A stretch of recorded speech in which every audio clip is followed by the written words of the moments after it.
선교사님을 보내어 주셔서 너무 감사합니다.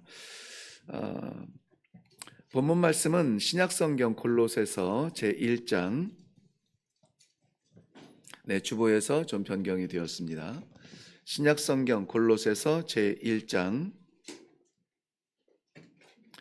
23절부터 25절까지의 말씀입니다. 찾으셨으면 우리 한 목소리로 같이 읽도록 합니다. 시작. 만일 너희가 믿음에 거하고 터 위에 굳게 서서 너희 들은 바 복음의 소망에서 흔들리지 아니하면 그러하리라.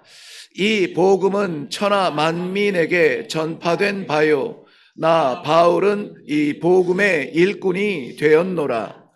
나는 이제 너희를 위하여 받는 괴로움을 기뻐하고 그리스도의 남은 고난을 그의 몸된 교회를 위하여 내 육체에 채우노라. 내가 교회의 일꾼 된 것은 하나님이 너희를 위하여 내게 주신 직분을 따라 하나님의 말씀을 이루려 함이니라. 아멘. 아멘. 우리 시온 성가대 찬양하겠습니다.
아멘, 아멘.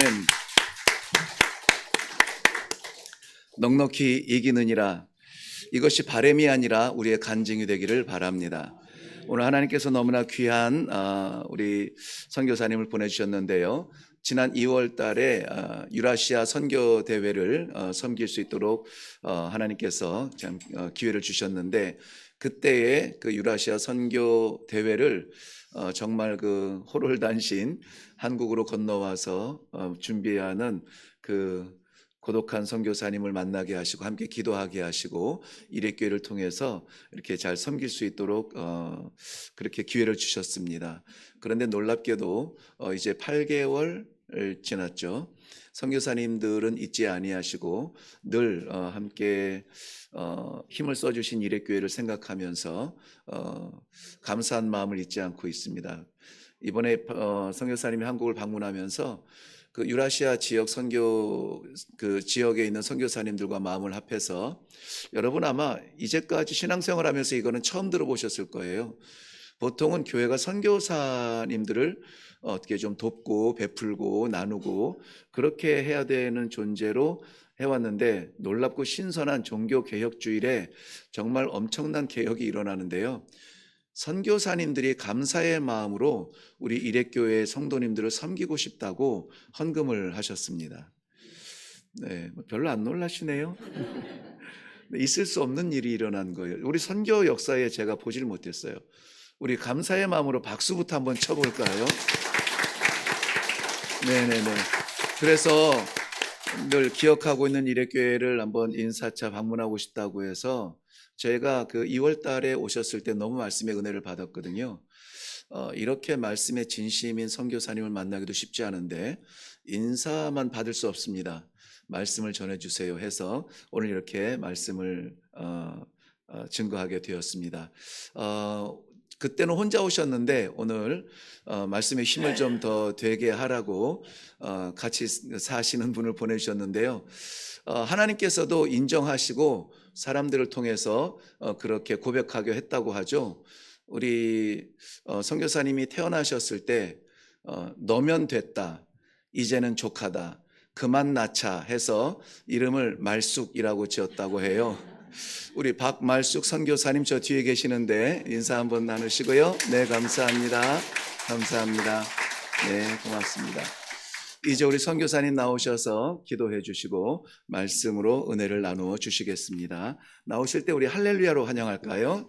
네, 할렐루야. 염치가 없습니다. 오늘 사실 저는 목사님이 말씀하셔서 순종하는 마음으로 왔습니다.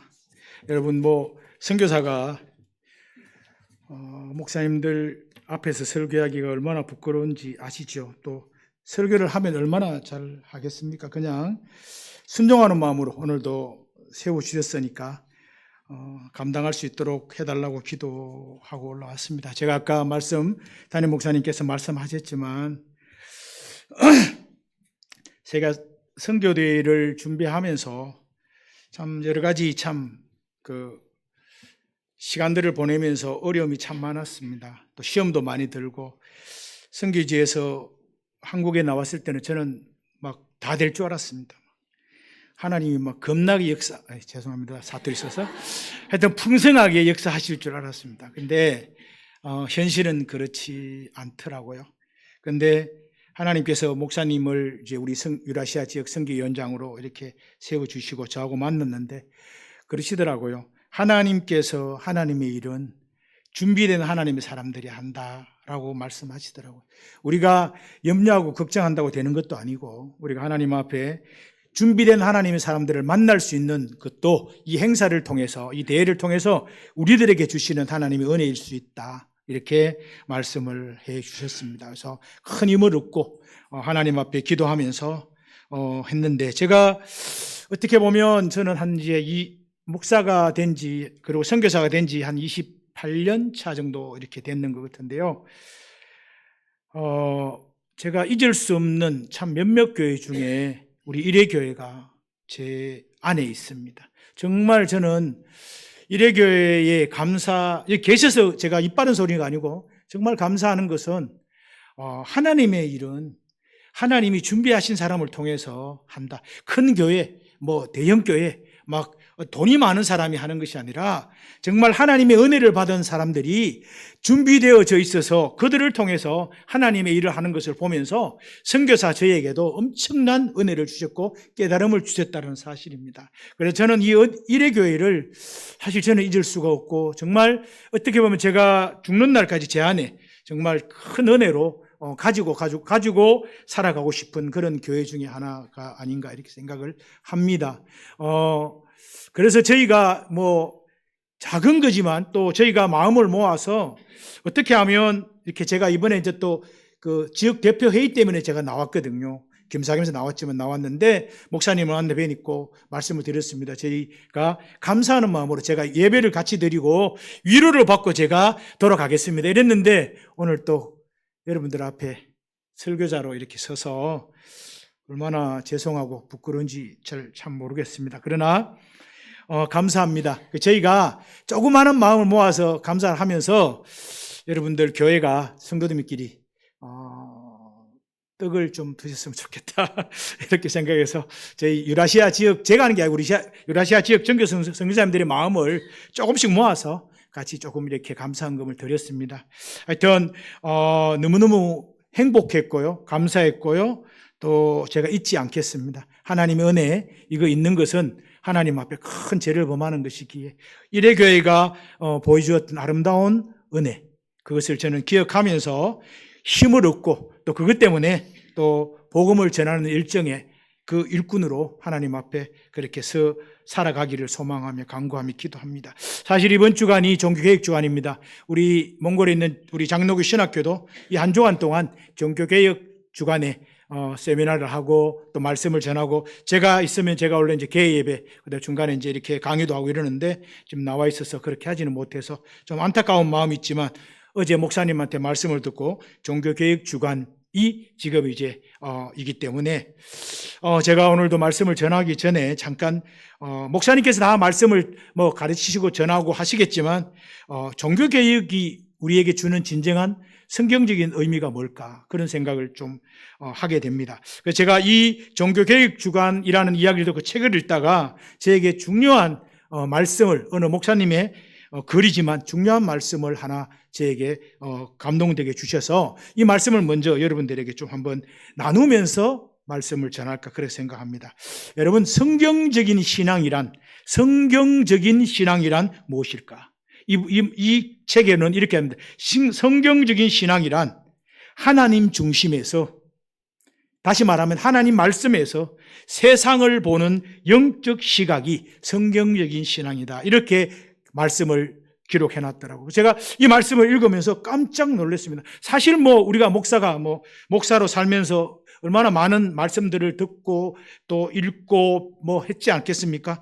그런데 이 성경적인 신앙이란, 이런 성경적인 신앙이라는 단어를 쓴다라는 것은 상당히 참 독특한 그런 글이더라고요. 여러분, 성경적 신앙이란, 한 번 더 말씀드립니다, 하나님 중심에서, 하나님 말씀에서 여러분 세상을 보는 영적 시각이다, 이런 뜻입니다. 여러분, 우리가 하나님을 믿고 하나님의 사람으로 살아갈 때 우리에게 있어서 가장 중심이 되고 기준이 되고 삶의 원칙이 되는 것은 다른 것이 아닙니다. 결코 다른 것이 없습니다. 오직 우리에게는 하나님의 말씀이 우리를 그리스도인에게 하나님의 자녀로 살아가게, 하나님의 자녀로 이 땅에서 어떻게 나를 구원하게 하시고 나를 통해서 하나님이 원하시고 바라시고 기뻐하시는 그 하나님의 일들을 위해서 나를 무엇으로 사용하고 싶은가? 그것은 다른 방법이 아니고 오직 하나님의 말씀으로 이 세상을 바라보는 영적 시각을 가지고 살아갈 수 있도록 그렇게 우리에게 하나님이 사명을 주셨다. 저는 이걸 사명이라고 생각합니다. 여러분, 우리가 하나님의 말씀으로 세상을 바라보는 이 영적인 시각은 아무에게나 주는 것이 아니라 예수 그리스도께서 우리에게 찾아오셔서 하나님의 사랑으로 몸소 실천하셔서 십자가에 죽으시고 부활하시면서 너는 내 것이라, 내가 너와 함께 하겠다고 그 약속하신 임마누엘의 아름다운 하나님의 관계 속에서 우리가 구원받은 하나님의 백성이 되었다라는 사실입니다. 그렇다면 우리는 무엇을 해서 어떻게 살아야 될 것인가? 이 고민을 아니할 수가 없다라는 사실입니다. 여러분, 우리는 하나님 말씀 외에 다른 방법으로 세상을 바라보면 안 됩니다. 하나님 말씀 외에 우리에게 주신 모든 삶을 하나님 말씀 외에 다른 방법으로 어떻게 내가 내 능력으로, 내 경험으로, 내가 가지고 있는 것으로 내가 살아보겠다, 몸부림 아무리 쳐도 여러분, 결코 우리는 예수 믿고 잘 사는 삶이 되지 못한다는 사실을 여러분 한 번 더 기억했으면 좋겠다, 이렇게 한번 말씀을 전하면서 오늘 같이 한번 말씀을 나눠보려고 합니다. 여러분, 종교개혁 주간에 여러분 이 주는 교훈이 뭐냐 하면 첫 번째는 말씀으로 돌아가자는 겁니다. 여러분, 우리가 종교개혁을 할 때 말씀으로 돌아가기 위해서 루터부터 갈빈, 존 낙스, 그 다음에 저빙글리 많은 종교학자들이 목숨을 걸었습니다. 무엇 때문에? 하나님 말씀을 지키기 위해서. 여러분, 우리가 이 땅에 그리스도인으로 우리가 구원받은 하나님의 백성으로 살아갈 때 우리가 놓치지 않아야 될 것은 여러분, 하나님 말씀으로 우리가 돌아가는 이것이 바로 영적인 훈련입니다. 여러분, 우리가 영적인 훈련, 말씀을 듣고 성경을 읽고 기도하고 하는 모든 것이 어디로? 하나님의 말씀으로 돌아가는 이 방법입니다. 이 방법이 이거 외에는 없습니다. 우리 그리스도인들이 다른 방법으로 자꾸만 다른 방법으로 찾아보지 마세요. 여러분, 우리가 힘들고 어렵고 정말 고난 가운데 있고 슬픔 가운데 있고 정말 죽기까지 힘들어도 우리가 놓치지 않아야 될 것은 하나님의 말씀을 놓치지 않고 그 말씀으로 돌아가는 이것이 우리에게 있어야 됩니다. 그래서 이사야서 이렇게 말합니다. 심지가 견고한 자는, 여러분 잘 들으십시오. 심지가 견고하다는 것은 하나님의 말씀으로 견고한 자는 여러분 흔들리지 않습니다. 심령이 흔들리지 않을 뿐만 아니라 우리 안에 샬롬이 있다라는 겁니다. 여러분, 우리가 이 땅에 살아가면서 샬롬의 축복을 누릴 수 있는 방법은, 예수 믿는 사람은 제발 좀 다른 것으로 행복을 찾고 다른 것으로 내가 무엇인가 기쁨을 얻고 내가 무엇인가 다른 것으로 내가 뭔가 해보겠다고 이 세상에서 뭔가 몸부림치도 하나님이 주시는 이 샬롬, 하나님이 우리와 함께 하신다는 이 샬롬은 결코 하나님 말씀으로 돌아가지 않고는, 하나님 말씀 앞에 우리가 드리지 않고는, 그 삶이 이루어지지 않고는 결코 샬롬을 맛볼 수가 없다라는 것입니다. 그래서 여러분, 우리 예수 믿는 사람들은 우리가 하나님 말씀으로 돌아가는 이 훈련에 우리의 모든 삶과 우리의 모든 인생을 다 그려야 됩니다. 여러분, 우리가 예수 믿는 사람과 안 믿는 사람 모두에게 똑같은 것이 한 가지 있습니다. 뭔가 아십니까? 인생을 살아갈 때 가장 중요한 것이 무엇입니까? 중국 사람들은 관시라고 하는데, 여러분, 관계입니다. 믿는 사람이나 안 믿는 사람이나 여러분, 이 관계 속에서 우리는 살아갑니다. 부부도 여러분 관계 속에 살아가는 겁니다. 우리가 부부로 만나서 살아가고 있지만 이 관계가 잘 되지 못하면 부부 관계는 깨집니다. 교회에서도 마찬가지입니다. 세상에서도 마찬가지입니다. 여러분들 직장에서 일하는 곳에서도 마찬가지입니다. 이 관계를 잘하지 못하면 안 됩니다. 그런데 이 관계를 우리 예수 믿는 사람은요, 이 관계를 하나님의 말씀에 비추어서 관계를 해야 됩니다. 그렇지 않으면 여러분, 우리 예수 믿는 사람들은 왕따를 당할 수밖에 없습니다. 이러지도 않고 저러지도 못하고 어정쩡한 이런 모습으로 살아가는 사람들이 누군지 아십니까? 예수 믿는 사람들. 세상에서 이거 가야 될까? 오늘 우리 회식하러 가는데 좀 가야 될까? 이거 어정쩡합니다. 그렇죠? 그래서 늘 우리 예수 믿는 사람은 갈등이 많습니다. 왜 그렇게 고민이 많은지 몰라요. 그렇죠? 살아가기 힘들죠. 그런데 이 갈등과 고민을 한 방에 날릴 수 있는 방법, 다른 방법 없습니다. 하나님의 말씀을 다 기억하시고 하나님의 말씀을 따라서 내가 결정하면 됩니다. 그러면 내 마음에 비록 그들이 나를 어떻게 보더라도 나와 하나님의 관계가 하나님의 말씀으로 온전히 세워지면 나는 행복한 겁니다. 여러분, 나는 행복합니다. 우리 윤양기 씨가 작곡하고 윤복희 씨가 불렀던 노래, 나는 행복합니다. 네, 나는 행복합니다. 아시죠, 여러분? 여러분, 우리 예수 믿는 사람이 행복할 수 있는 유일한 방법은 말씀으로 돌아가는 겁니다. 이것이 종교개혁이 우리에게 주시는 큰 교훈입니다. 두 번째로요, 이 종교개혁이 우리에게 주는 것은 뭔가? 예배의 회복입니다. 여러분, 이게 더 중요합니다. 사실은 종교개혁은 여러분 예배가 완전히 바뀝니다. 그리고 예배가 회복되어지는 놀라운 변화가 종교개혁의 가장 중요한 교훈입니다. 오늘 우리가 이렇게 예배 드리고 있지만 이 예배가 그냥 되어진 것이 아닙니다. 여러분, 종교개혁을 통해서 많은 우리의 믿음의 선진들, 조상들이 하나님이 기뻐하시고 하나님이 성경에서 말씀한 성경적인 예배가 뭘까?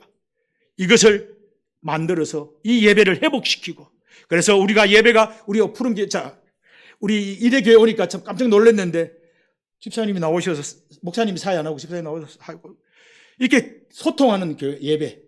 이 예배가 여러분 종교개혁을 통해서 나오신 겁니다. 여러분, 우리가 예배는요, 참여하는 자가 아닙니다. 여러분들은 주일날 오니까 목사님만 예배 드리고 여러분 참여하는 게 아니라 목사님과 여러분들이 함께 이 예배 속에 소통되어지는, 관계되어질 때, 그때 하나님의 은혜가, 하나님의 축복이, 하나님의 기적이, 하나님의 역사가 나타나는 것입니다. 오늘 저는 이 예배를 통해서 부족하지만 우리 이대교회 성도님들이 고민도 많고 걱정도 많고 염려도 많지만 날마다 드리는 이 예배를 통해서 하나님이 만지시고 하나님이 회복하시고 하나님이 치료하시고 하나님이 역사하셔서 여러분들의 근심과 걱정과 염려가 이 예배를 통해서, 하나님 말씀을 통해서, 하나님 말씀 앞에 내가 순종할 때 놀라운 기적들이 일어날 줄 믿습니다. 이것이 하나님의 방법입니다. 여러분, 다른 거 아닙니다. 무당 이렇게 아닙니다, 여러분. 그게 방법이 아닙니다. 우리 예수 믿는 사람은 하나님의 말씀으로 우리가 돌아올 때 그 돌아옴이 예배를 통해서 역사한다라는 사실입니다. 여러분, 예배가 회복되어져야 됩니다. 예배가 살아나야 되는데 어떻게? 관계 속에서, 성도들의 관계 속에서 되어집니다. 여러분, 성가대가 찬송하면 여러분들 아멘 하잖아요. 그렇죠? 아멘이 이 성가대에는 우리가 또 일주일 동안 또 열심히 준비해서 다음 주 예배를 위해서 내가 잘 준비했구나, 내 삶을 좀 더 정리해야 되겠구나, 이런 마음을 가지게 되는 거예요. 이것이 서로 예배의 소통이고 관계에 되는 모습입니다. 이것이 은혜입니다, 여러분. 그렇죠? 아이고, 저 집사님이 왜 저 성가대 앉아갖고 말이에요. 은혜도 안 되게. 그래 하지 마시고요. 그렇죠? 제발 좀 그러지 마세요. 그렇죠? 여러분, 이 성가대 와서 아무나 이게 지금 예배 찬송하겠습니까? 성가대, 그렇죠? 보통 사람이 아닌 분들입니다. 대단한 분들입니다. 예. 예. 자, 또 한 가지 더 종교개혁 기간을 주시는 교훈을, 이게 뭔가 하면 종교개혁은요, 사람 중심에서 하나님 중심으로 신앙을 회복시키는 겁니다. 예. 결과적으로 똑같은 비슷한 말씀이지만 이 종교개혁은 이게 천주교, 가톨릭 이런 거 다 사람 중심 예배였습니다. 이것이 이제 하나님 중심, 하나님 말씀 중심으로 예배가 바뀔 뿐만 아니라 신앙의 고백도 바뀝니다. 우리 아까 신앙 고백했잖아요. 이 고백이 나옵니다. 이 고백은 뭡니까? 나와 하나님의 소통 관계거든요. 이 종교개혁을 통해서 우리에게 역사하신 겁니다. 그래서 이 종교개혁은 여러분, 우리가 절대로 잊어버리면 안 되고 기억해야 될, 특히 우리 장로교 우리 교인들은 이것을 꼭 기억하면서 그렇게 신앙생활을 했으면 좋겠습니다. 여러분, 종교개혁을 통해서 우리가 고백하는 것은 코란데오입니다. 하나님 앞에 섰다. 예. 이것이 종교개혁의 결론입니다. 하나님 앞에 우리가 날마다 서 있어야 됩니다. 여러분, 하나님 앞에 서 있는 사람은 거짓말할 수 없습니다. 하나님 앞에 서 있는 사람은 우리가 죄를 범할 수가 없습니다.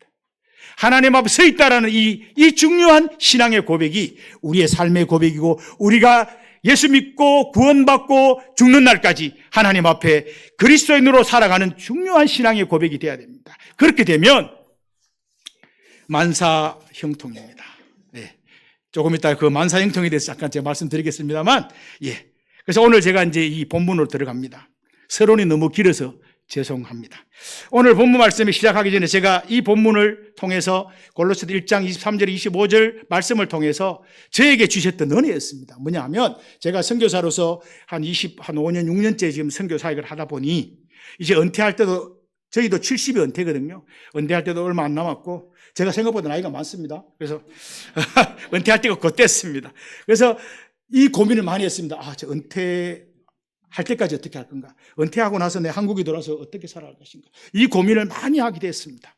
그러다가 하나님 앞에 이 말씀을 같이 묵상하면서 저에게 주셨던 은혜를 오늘 여러분들과 잠깐 나누면서 우리의 모습을 한번, 우리의 신앙의 영적인 상태를 한번 돌아보는 것도 괜찮겠구나, 이런 생각을 좀 했습니다.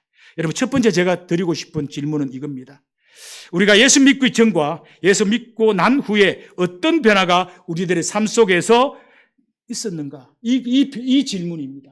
여러분, 과연 우리가 예수 믿기 전과 예수 믿고 난 후에 우리의 삶의 변화가 있습니까? 여러분, 혹시 여러분들 신앙생활 하시면서 그냥 주일이니까 교회 가야 된다 하고 이렇게 나오시죠? 그렇죠? 저도 그렇으니까요. 근데 우리가 살아가면서 우리의 신앙의 영적인 상태를 점검해낼 수 있는 것은 이런 고백도, 이런 질문도 아주 참 좋은 것 같습니다. 예수 믿기 전에 내가 어땠을까? 내 삶이, 나의 모습이, 내가 남편한테 예수 믿기 전에 어떻게 했을까? 좀 찔리지요? 예수 믿기 전에 남편이 어떻게 했을까? 우리 또 남편 되시는 분들은 예수 믿기 전에 우리 아내한테 어떻게 했을까? 손 한번 잡으실까요? 남편하고, 아내하고 남편 계시는 손 한번 그런 생각 잘 안 하죠? 그죠? 안 하잖아요. 그죠? 그냥 평범하게 예수 믿고 살아가는데, 여러분, 우리가 영적으로 우리를 좀 회복하기 위해서는, 여러분, 제가 좀 이렇게 재미있게 웃기십니까? 자꾸 웃으시니까 제가 이제 좀 자제하겠습니다. 예. 우리가 예수 믿고 난 다음에 이 변화가 무엇인가라는 것을 여러분, 우리는 체크해야 됩니다. 이게 영적인 아주 중요한 삶의 시간입니다. 우리가요, 늘 예수 안에 살아간다는 것, 우리가 예수를 통해서 예수 믿고 살아갈 때 우리가 늘 점검해내는 것이 뭔가 하면 내가 예수 믿고 어떻게 변했을까? 어떤 변화의 삶을 살고 있을까라는 이 질문을 던져본다면, 저에게 계속 던졌습니다. 이 질문을. 예, 제가 목사가 되고 선교사가 되고 지금 내가 어떻게 살아가고 있을까? 내가 정말 목사로서 주위의 사람들과 아내에게, 제일 가까운 아내에게 또 어떤 모습으로 내가 정말 변화된 모습으로 살아갈 수 있을까? 저는 예수 믿기 전에 정말 저는 못됐거든요. 저는 성격도 참 급하고요. 정말 못됐습니다. 우리 아내는 모르니까 천만다행인데요. 예, 제 어릴 때 못 봤으니까 정말 저는 못됐습니다. 근데 참 안 믿는 집에서 예수를 믿고 이제 신앙생활을 했는데, 저는 예수 믿기 전에 저희 집이 좀 잘 살았거든요, 옛날에요. 그래서 제 아버님이 참 그 옛날 어르신들은 왜들 그런지 모르겠지만, 혹시 여기는 그러신 분들 안 계시지만, 제 아버님은 이거를 좋아했습니다. 저는 지금도 이걸 안 합니다. 저는 고수도 칠 줄 모릅니다. 이걸 좋아해서 다 말아먹었습니다. 근데 아까 일부 예배 때 잠깐 말씀드렸지만, 제가 가장 충격했던 것은 새벽에 밤에 자는데 갑자기 우리 아버지가 집을 문서를 담보로 이제 이걸 하셔갖고 이제 탁 이렇게 날려버리셨던 것을. 자는데, 우리가 팔남매입니다. 저희는요, 팔남매, 우리 할머니까지 치면 우리가 10명이 넘는 사람이 살았는데, 갑자기 새벽에 와서 나가라는 거예요. 자다 말고요, 우리 마을 뒤쪽에 가면 산이 있는데, 지금은 이제 우리 동네가 변해갖고 거기 집이 다 들었어요. 산이 있으면. 거기에 가서 새벽잇을 맞으면서 제가 마음속으로 결단했습니다. 하나님 아니지, 그때 하나님 안 믿었으니까. 내가 돈을 벌어야 되겠다. 내가 이를 깨물고 내가 어떻게든 돈을 많이 벌어갖고 내가 이 사람들한테는 이 서름을 나에게 이런 서름을 준 이 사람들에게 내가 아주 뽐때를 보여줘야겠다. 그렇다고 주먹을 쥐고요. 막 그때는 막 하나님, 부처님 막 했겠죠. 저도 막 으악 하면서 감 지르면서 막 그렇게 했었습니다. 그런데 제가 중학교 2학년 때 예수를 처음 교회를 나오고 중3 때 은혜를 받고 나서 하나님 앞에 이렇게 기도했습니다. 하나님, 내가 어리석게도 돈을 벌겠다고 부자가 되겠다고 했는데 하나님이 기뻐하시는 일이 뭘까요? 하나님이 나를 통해서 원하시는 일이 뭘까요? 하나님, 내가 어떻게 살면 하나님 앞에 내가 기쁨을 드릴까? 이 나를 위해 십자가 죽으시고 부활하시고 피 흘리시고 구원하신 이 놀라운 하나님의 은혜를 내가 받았는데, 이 은혜에 내가 화답하기 위해서 내가 어떻게 해야 될까? 어떻게 사는 방법일까? 어떻게 하면 좋을까? 그때 저에게 주신 마음이 뭔가 하면, 하나님이 기뻐하시는 일을 했으면 좋겠다라는 마음을 줍니다. 그때는 제가 신앙이 별로 없었기 때문에 하나님이 기뻐하시는 일이 뭔지를 몰랐습니다. 솔직한, 저는 목사 되려고 하지도 않았고요. 저는 진짜 목사 되려고 하지 않았어요. 그런데 하나님을 좀 더 알자, 잘 알자 하는 게 나중에는 신학하는 과정이더라고요. 꼭 그렇다고 꼭 신학하고 목사 되라는 뜻은 아닙니다. 여러분, 오해하지 마십시오. 제가 예수 믿고 난 다음에, 예수 믿고 난 전과 예수 믿고 난 후에 완전히 저는 바뀌었습니다, 인생이. 그리고 저는 삶이 바뀌었습니다. 하나님이 기뻐하시는 일이 뭘까? 여러분, 우리가 성경에는요, 우리에게 정확하게 이렇게 질문합니다. 고린도후서 5장 17절에 이렇게 말합니다. 그리스도 안에서 새로운 피조물이라. 이렇게 말합니다.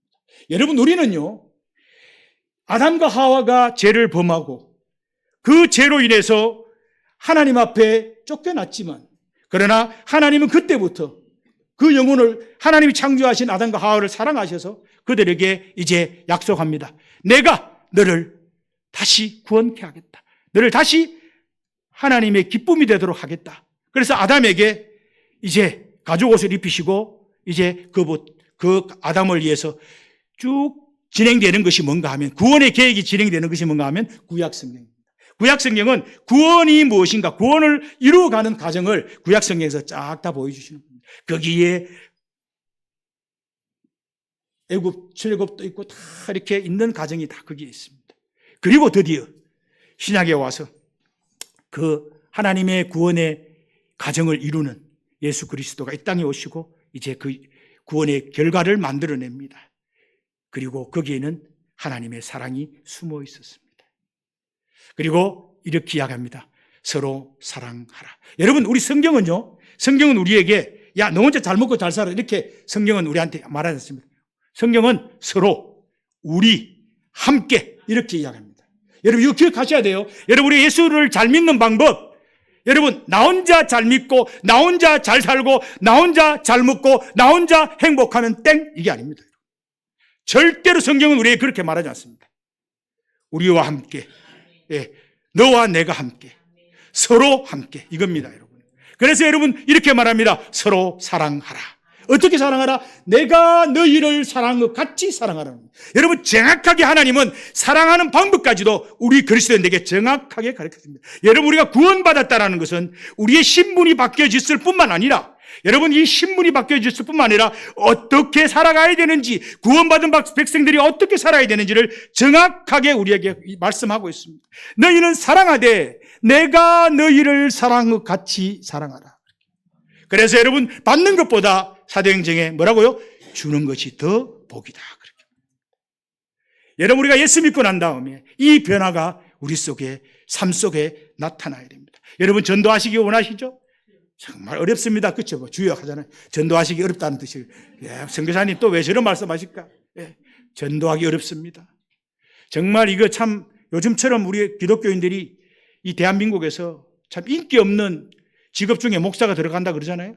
그리고 어떤 분이 저보고 선을 좀 중매를 서락해서 내가 이렇게 물어봤으면 어느 권사님한테, 우리 이 교회는 없을 거예요. 우리 권사님들 중에 그러신 분 안 계실 거라. 왜? 이래 교회니까. 예. 근데 제가 그 권사님 뭐라 하시는가 하면 이런 겁니다. 선교사님, 죄송하지만 참 이 전도사, 목회자 3호로 소개하기가 참 어렵습니다. 그래. 왜? 이러니까 요즘은요, 3호가 극한 직업 중에 하나라고요. 제가 깜짝 놀랐습니다. 이번에 3호가 극한 직업 중에. 그러니까 이 말은 무슨 말입니까? 뭐 선교사님이 그 전도사한테 시집 보내려고 그 나한테 좀 이렇게 이야기하는데 이것만 많지 않습니다. 요즘은 우리 교회가, 우리 이 성도들이 이렇게 바뀌어 버렸다고.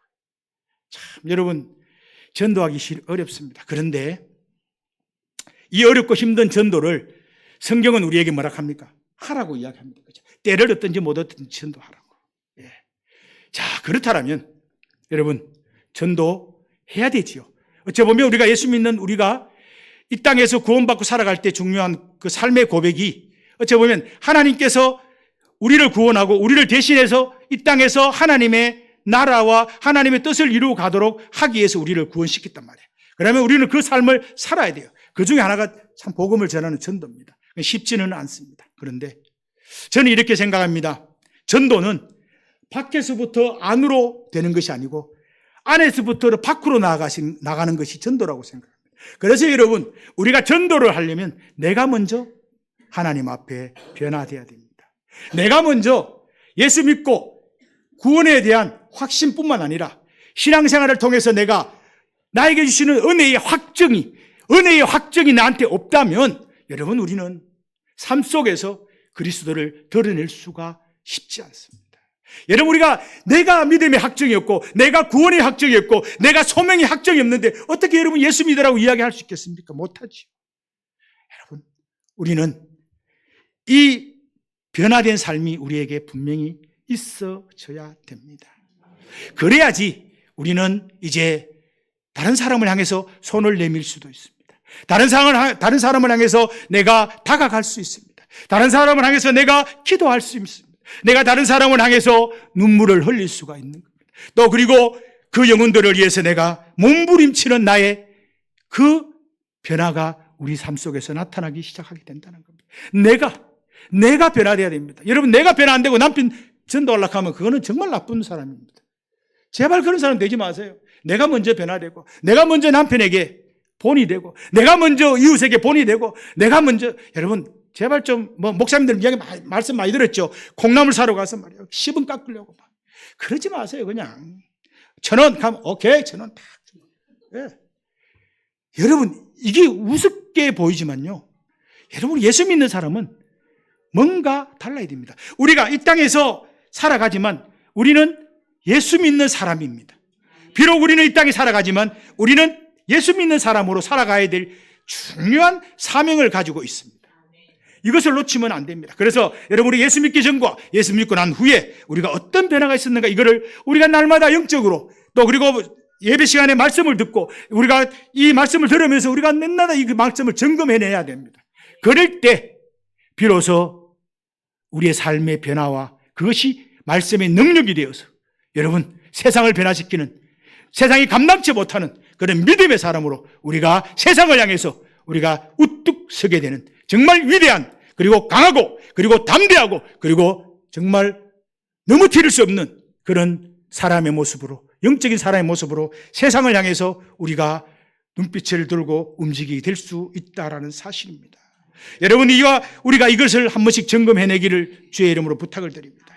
자, 그런데 오늘 사도 바울이 우리에게 정확하게 이야기합니다. 이것은 단순히 내가 지금 설교로 이렇게 그냥 던지는 것이 아니라 사도 바울이 오늘 본문에서 우리들에게 구원받은 하나님의 백성들이 어떻게 살아야 되지, 무엇 때문에 어떻게 무엇 때문에 살아야 되는지 정확하게 이야기합니다. 첫 번째, 바울은 23절에 그렇게 하면, 나 바울은 복음의 일꾼이 되었다, 그렇게 합니다. 여러분, 바울이 어떤 사람인지 알죠?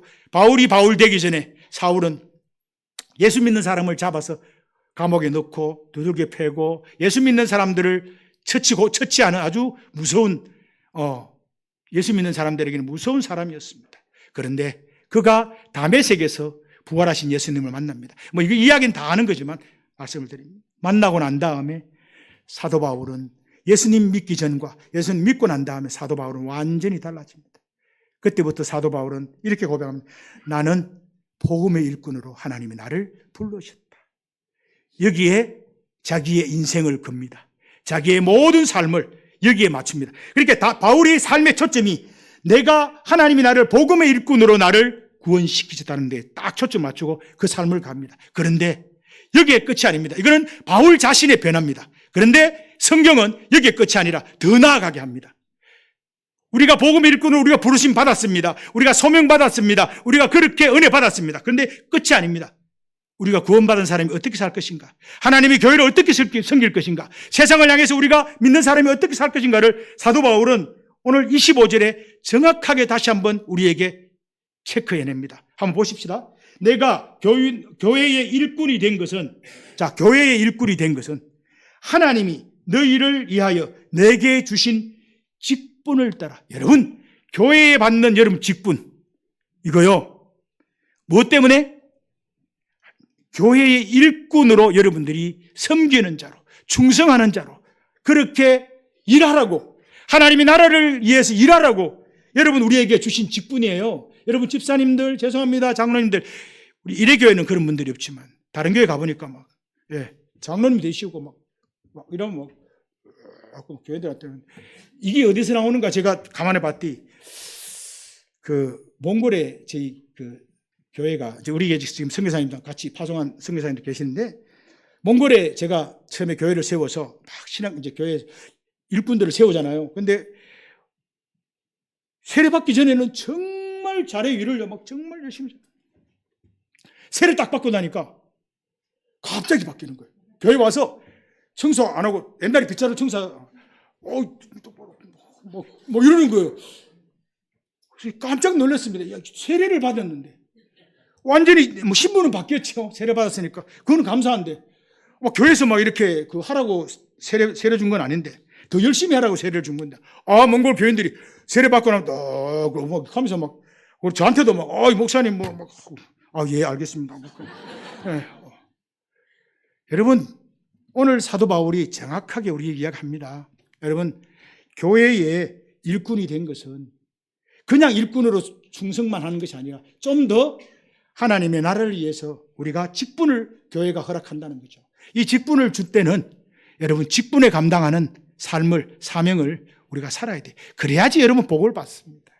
여러분 하나님이 어떻게 여러 개 다양한 방법으로 축복을 하시겠지만 여러분 직분을 따라 우리가 살되 어떻게 살아야 되느냐? 중요한 답이 이제 마지막에 나옵니다. 하나님의 말씀을 이루려 합니다. 여러분 우리가 교회에서 봉사하고 우리가 하나님 일꾼으로 살아가고 우리가 각자 주어진 삶의 현장에서 우리가 살아가야 될 중요한 이유는 나의 그것이 아니라 하나님의 말씀을 이루기 위함입니다. 여러분 우리의 삶은 하나님의 말씀을 이루는 삶입니다. 이것이 우리의 사명입니다. 그래서 우리는 날마다 하나님 앞에 기도해야 됩니다. 하나님이 기뻐하시는 일이 뭘까? 하나님이 원하는 일들이 무엇일까? 이것을 위해서 우리는 여러분 하나님 앞에 기도해야 됩니다. 그래서 성경에 이렇게 말합니다. 고린도후서 13장 5절에 보면 이렇게 합니다. 너희는 믿음 안에 있는가? 너희 자신을 시험하고 너희 자신을 확증하라고 말씀하십니다. 또 더 나아가서 이렇게 말씀하십니다. 하나님을 기쁘시게 하기 위해서 에베소 5장 11절에 보면 하나님을 기쁘시게 하는 것을 시험하라고 이야기합니다. 성경은 참 도전적입니다. 여러분 우리는 하나님을 기뻐하시기에 하나님 기뻐하시는 일들을 위해서 내가 무엇으로 하나님을 기뻐하시겠는가? 내가 어떻게 사는 것이 하나님을 기쁘게 하는 것인가? 이것을 위해서 우리는 하나님 앞에 믿음의 고백의 삶이 우리 속에 있어야 된다라는 사실입니다. 여러분 우리가 이 땅에 살아가면서 여러 가지 많은 일들이 우리에게 찾아옵니다. 우리 예수 믿는 사람들이 여러분 다 잘 되면 얼마나 좋겠습니까? 그런데 제가 어릴 때 교회 다닐 때 참 우리 선배 목사님들이 그런 말씀을 참 많이 하셨습니다. 예수 믿으면 복 받아. 맞습니다. 예수 믿으면 복 받습니다. 복 안 받으신 분들 없으시죠? 우리 이래 교회는 뭐 이런 말씀 드리기 죄송하지만 복 다 받았으니까. 복 받습니다. 이렇게 이야기하더라. 그 다음에 더 놀라운 사실은 예수 믿으면요. 만사 형통합니다. 난 그래서 예수 믿으면 우리 예수 믿는 사람은 암도 안 걸리고요. 예수 믿는 사람들은 죽지도 않는 줄 알고 예수 믿는 사람들은 저 교통사고도 안 당하고요. 예수 믿는 사람들은 사기도 안 당하고 예수 믿는 사람들은 망하지도 않는 줄 알았습니다. 그런데 예수 믿는 사람도 여전히 사기당하고 예수 믿는 사람도 여전히 암으로 죽고 예수 믿는 사람도 보니까 사기당할 뿐만 아니라 뭐 고통당하고 뭐 2중 3중으로 얻어맞고 깨지고 코피나고 범사에 감사하라 켜고 범사가 잘 돼야 된다 하는데 보니까 범사가 잘 안 되는 거예요. 여러분 이상하지 않습니까? 예수 믿고 복 받고 예수 믿고 만사 형통하고 잘 돼야 되는데 우리 예수 믿고 잘 될 수 있습니다. 그런데 우리가 오늘 한번 더 생각해 볼 것은 뭔가 하면 예수를 믿고 난 다음에 우리가 이 축복된 하나님의 말씀으로 우리가 살아가는 것은 내가 일꾼 되었고 내가 하나님의 직분을 받았고 그리고 하나님의 말씀을 이루며 살아가는 이 중요한 우리의 부르심에 우리의 구원의 목적을 알고 우리가 하나님 앞에 말씀과 기도로 살아간다면 그것이 우리의 삶의 복이 되는 것입니다. 여러분 우리는 다른 것으로 복을 받으려고 하면 안 됩니다. 우리의 복의 근원은 하나님의 말씀과 기도가 우리 삶 속에서 우리를 행복하게 하고 우리를 복되게 하고 우리를 아무리 어려운 가운데 있어도 아무리 고난 가운데 있어도 비록 우리가 가난하게 살지라도 우리가 하나님이 주신 믿음을 지키며 살아갈 때 그 사람이 하나님 보시기에 가장 잘 사는 사람, 가장 행복한 사람이에요. 돈이 아무리 많아도 하나님의 말씀대로 살지 않으면 그는 부자이지 잘 사는 그리스도인이 될 수는 없다라는 사실입니다. 여러분 우리는 그리스도인으로 잘 살아야 됩니다. 여러분 부자 되고 싶죠? 부자 돼야 되죠. 예, 돈이 있으면 다 좋지요. 저도 돈 필요합니다. 돈은 없지만 돈이 필요합니다. 그러나 돈이 우리를 행복하게 하고 잘 사는 게 아니라 여러분 우리의 성도들은 하나님의 말씀을 믿고 그 믿음 안에서 하나님과 더불어 사는 그 삶이 우리에게 있을 때 우리는 하나님이 우리에게 축복도 하시고 또 그 물질을 통해서 우리가 행복하고 잘 사는 정말 아름다운 그리스도인의 모습을 우리가 하나님 앞에 보여줄 수 있을 거라고 생각을 합니다. 이제 말씀을 맺으려고 합니다. 참 이 선교사가 참 안타까운 것이 진짜 뭐 이렇게 말씀을 한국교회에 전하면 나도 모르게 조금 해야 되는데 또 사투리 써서 조금 해야 되는데 나도 모르게 막 이렇게 말씀하다 보니까 막 예배 시간이 다 끝날 시간 됐는데 죄송합니다. 제가 이제 끝으로 말씀을 좀 맺으려고 합니다. 여러분 혹시 여러분들이 다른 사람들이 혹시 여러분들에게 어떻게 예수를 믿었는지 물어보신다면 여러분들은 어떻게 세 번째 질문입니다. 어떻게 대답을 하고 있는지요. 제가 참 한국에 와서 또 새롭고 감동된 여러분들 다 아는 찬송인데 제가 나는 주를 섬기기에 후회함이 없습니다 하는 이 찬송이 하나 있더라고요. 나의 평생에 가장 복된 일은 내가 예수님을 만난 것이라. 나의 평생에 가장 잘한 일은 내가 예수님을 주로 섬긴 것이라. 세상 살 동안 내가 걷는 길이 때론 험하여도 넘어질 때도 주의 강한 손이 나를 붙드시니 나는 예수님만 주로 섬기며 살리. 나는 주를 섬기는 것에 후회가 없습니다. 내가 걸어온 모든 시간 다 주의 은혜니 내가 걸어갈 모든 날도 주만 섬기며 살리. 오직 예수 이름을 부르며 살아가리라. 이것이 나의 간정이요 이것이 나의 찬송일세. 나 사는 동안 끊임없이 구주를 찬송하리도다. 여러분 우리가 예수 믿고 우리가 구원의 확정, 구원의 간정, 구원의 확신이 내 안에 없으면 여러분 우리의 삶 속에서 나 사는 동안 끊임없이 우리의 입에서 찬송이 흘러나는 이 기쁨과 감사와 축복이 우리 삶 가운데 없어지게 됩니다. 이것이 여러분 이것이 바로 지옥입니다.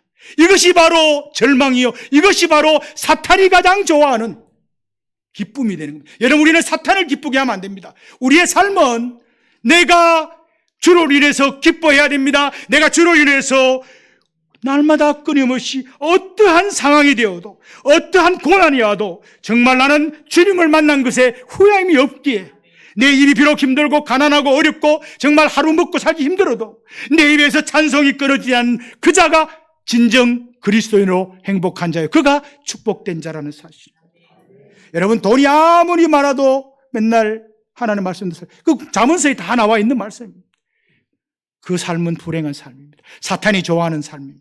그러나 우리는 사탄이 기뻐하는 일을 하면 안 됩니다. 우리의 삶은 하나님을 기쁘게 하는 이것이 우리의 삶의 목적이고 사명입니다. 그래서 다시 한번 말씀드려요. 여러분 사도 바울이 고백한 것처럼 예수의 흔적이 있다라고 이야기해요. 데살로니가 교회를 향해서. 여러분 마찬가지입니다. 갈라디아 교회구나. 갈라디아 교회를 향해서. 예수의 흔적이 있다고 이야기합니다. 여러분 저와 여러분들이 이 땅에 살아가면서 이 예수의 흔적. 정말 내가 예수 믿고 내가 다른 사람들이 저에게 당신은 예수 믿고 어떻게 예수를 믿느냐 물어볼 때 여러분들이 정확하게 여러분들이 만났던 예수님을 정확하게 믿음의 확정을 가지고 전달할 때 그때 그가 변화되어지고 그가 죽게 돌아오는 놀라운 역사도 일어날 줄 분명히 믿습니다. 아멘. 여러분 내가 확정이 없는데 내가 아까도 우리 찬송 불렀지만 내가 확정이 없는데 여러분 어떻게 여러분들이 세상을 향해서 예수 믿으라고 나는 곧 길이요 진리요 생명이니 나로 말지 않고는 여호와께 돌아갈 자가 없다라고 우리가 고백하는 삶을 우리가 살아갈 수 있겠습니까?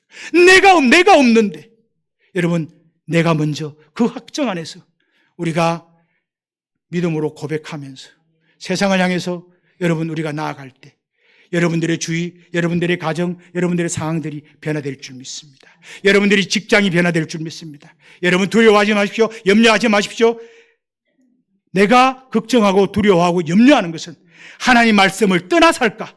내가 어떤 이런 세상의 유혹에 내가 현혹되어져서 혹시나 내가 예수 믿는 사람 다 모든 사람 나 예수 믿는 거 아는데 거기에서 벗어나서 사이비 예수 믿는 사람처럼 그렇게 되는 것을 두려워해야 되고 그것을 염려해야 되고 그것 때문에 우리가 하나님 앞에 부끄러워해야 되고 그것 때문에 내가 하나님 앞에 새벽마다 나와서 무릎을 꿇고 하나님 그렇게 살지 않는 그런 어리석은 자가 되지 않도록 예수 믿고 행복한 삶을 사는 이렇게 우리가 하나님 앞에 눈물을 흘리며 기도할 수 있는 우리가 될 때 하나님이 착하고 충성된 종아 그리고 우리를 향해서 기뻐하시면서 우리에게 새 힘을 주시고 우리에게 다시 한 번 더 일어설 수 있는 힘을 주시고 다시 한 번 용기를 내어 세상을 향해서 다시 한 번 살아나갈 수 있는 그런 변화와 능력이 우리의 삶이 되게 하셔서 말씀을 통한 능력, 그리고 말씀을 통한 위대한 하나님의 사람으로 우리가 세상에서 우뚝 서서 그들을 향해서 우리가 그리스도인이라는 이 자신과 이 정체성을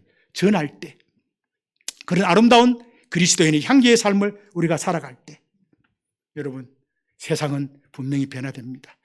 여러분, 전도 어렵죠? 안 되는 거 아닙니다. 인내하시면 인내하시고 끝까지 내가 내 믿음을 지키고 그렇게 세상을 향해서 꿋꿋이 걸어가면 하나님이 반드시 전도의 열매, 또 복음의 열매, 그리스도인의 삶의 기쁨의 열매를 하나님이 분명히 보여주시는 그런 경험을 저도 조금 해봤습니다. 여러분들이 다 경험하고 계시겠지만 다시 한번 우리 이대교회가 그런 능력 있는 교회, 능력 있는 하나님의 사람들이 되어지는 축복이 우리 목사님을 통해서 날마다 이렇게 저희들에게도 들려지는, 그래서 저희들도 행복한 그런 아름다운 만남으로 이어지기를 계속해서 기도드리겠습니다. 감사합니다.